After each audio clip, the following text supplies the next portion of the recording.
How do you feel about the fact that Nadiana is 7 years old and she is in the first grade going into the second, and she doesn't know her days of the week from her months to the year? I'm very embarrassed about that because, however, we've taken the time to teach Nadiana her days of the week and her months of the year, and she still can't get it. And if I'm not doing it with her, it's other people that I work with that has done it with her. So I'm not understanding the whole process of why she's not getting it.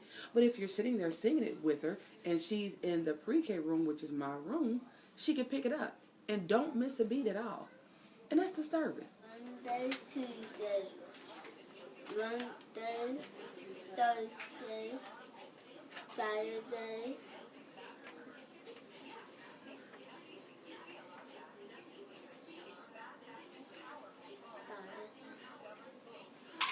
April, May, July, September, How do you feel about the fact that she is in school and they're supposed to be teaching her that, and they're passing her? I think they're passing her. I think they're passing Nadiana on the merit of she's too tall, she's around the right age, and they don't want to hold her back anymore. But however, her academic level is too low for them to constantly keep passing her. She's not learning anything. They're just passing her just because she's there.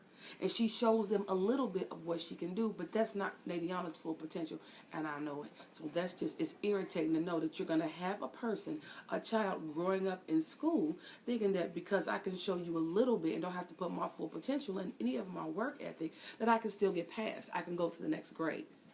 I think that the IEP, because that's what she has, is another excuse for the school to put less effort into making sure she gets the education that she needs. That's exactly what that IEP does, because it's not holding Nadiana accountable of any of her educational and academic needs.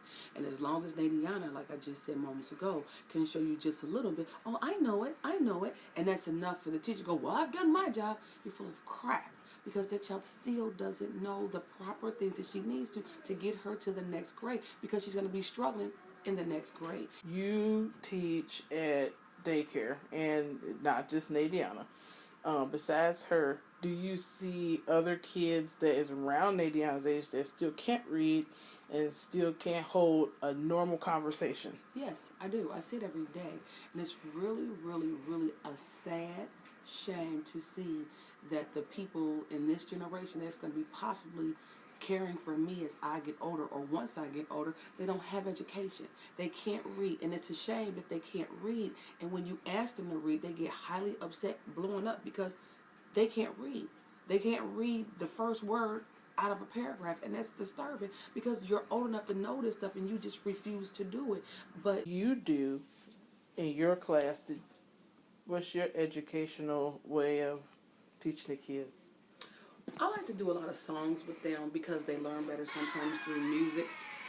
And days of the week, do it again. days of the week, days of the Keep week, saying. days of the week.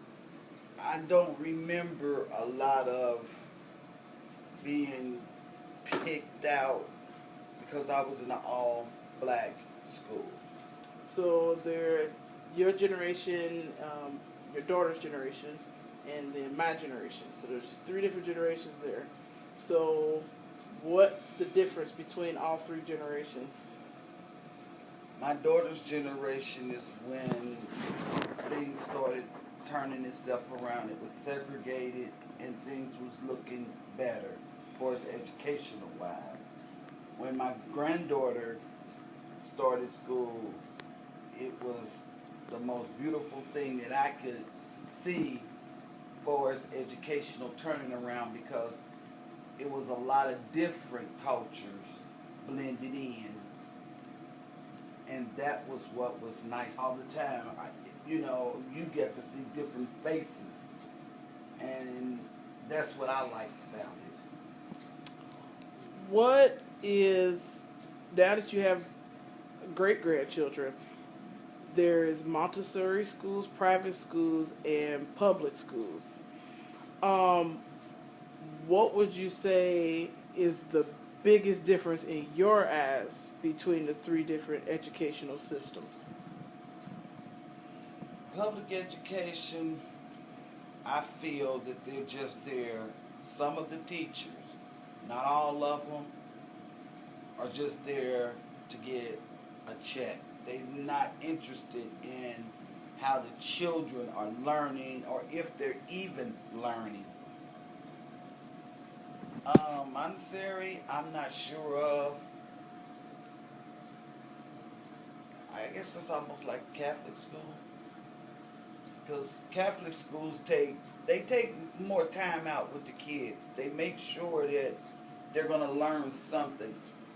They're not just going to come out of the school not having learned how to read or count.